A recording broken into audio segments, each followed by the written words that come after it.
La reine Pomaré IV a régné 50 ans, de 1827 à 1877.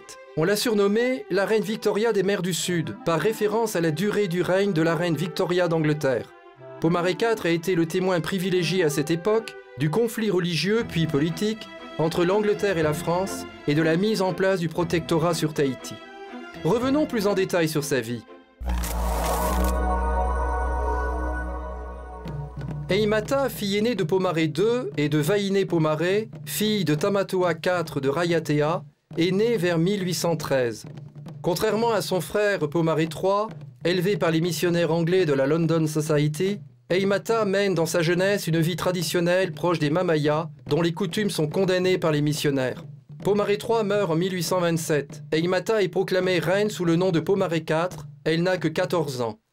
Mariée très jeune à Tapoa II, grand chef de Taha et roi de Bora Bora, elle s'en sépare en 1832 et se remarie avec son cousin Hari Faite, fils d'un chef de Wainé.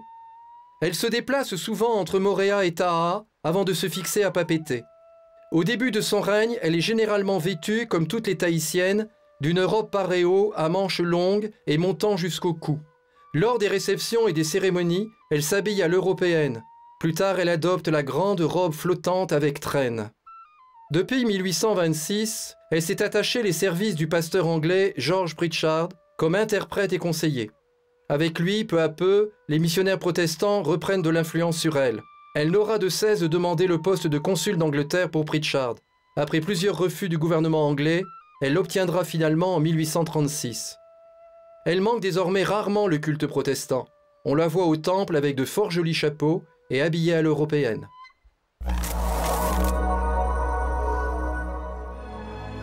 La reine doit faire face à une situation nouvelle. Les protestants de Tahiti considèrent l'île de Tahiti comme une chasse gardée. Ils ne veulent pas que des catholiques s'y installent. La reine est alors prise entre les intérêts des missionnaires anglais et ceux des colons français. Mais en novembre 1836, la reine Pomaré, sous la pression de Pritchard, fait expulser 2 missionnaires catholiques français, Carré et Laval, venus des îles Gambier, et qui tentent de s'installer à Tahiti. La France demande réparation pour cette expulsion de 2 citoyens français. Le 28 août 1838, le capitaine Dupetit-Thouars, représentant de la France, imposera à la reine de reconnaître la liberté de circuler, de s'installer et de commercer pour les Français. L'année d'après s'y ajoutera la liberté de pratiquer la religion catholique. C'en est trop pour le camp protestant. La reine pousse le consul Pritchard à obtenir un protectorat anglais sur Tahiti.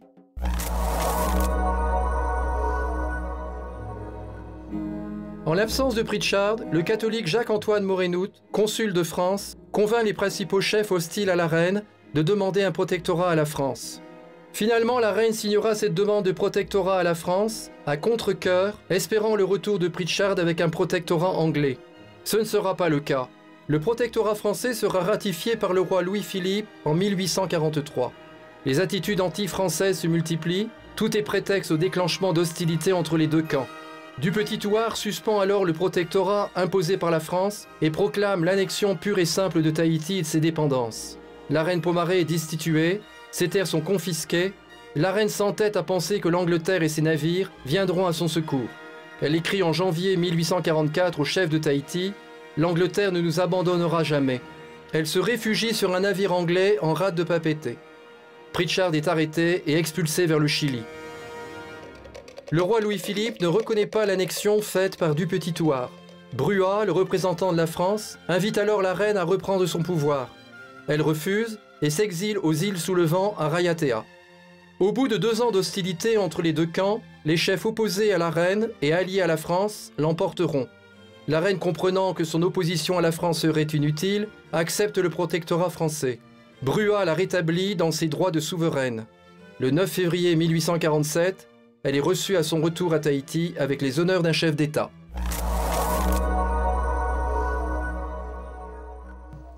Après son retour à Papeete, la reine va pouvoir exercer sa charge selon les termes du protectorat. Elle partage les principales fonctions du gouvernement avec le commissaire, représentant de la France. Les privilèges de la reine sont respectés. Ses revenus sont importants, mais la reine est toujours à court d'argent. Elle entretient un personnel nombreux autour d'elle. Une 20aine de personnes forment sa suite, plus un médecin, un précepteur pour ses enfants, des messagers et des cavaliers d'escorte. Le peintre Charles Giraud réalise un portrait de la reine en 1851.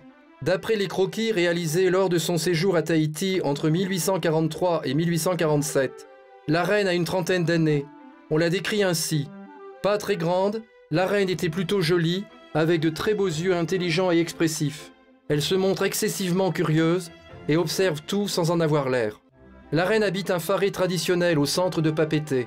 Elle y séjourne quand sa présence est indispensable et lors des réceptions officielles. Le reste du temps, elle réside dans l'îlot de Motuuta ou à Papaoa, à Aroué, dans la maison familiale des Pomaré. Un de ses proches écrit « Elle était restée tahitienne dans l'âme. Elle aimait s'entourer de jeunes suivantes, des Fa'arearea, qui chantaient et dansaient pour elle, lui passaient des cigarettes et la massaient à volonté. Il y en avait toujours plusieurs auprès d'elle, même la nuit, et quand elle se réveillait, il fallait lui faire la conversation. » En 1857, la reine a l'intention de faire construire un palais à Papeete. Les travaux traînent en longueur. Le palais à l'emplacement de la place Taraoi ne sera achevé que 6 ans après la mort de la reine. La reine n'y habitera pas, mais elle utilise le rez-de-chaussée pour donner des bals.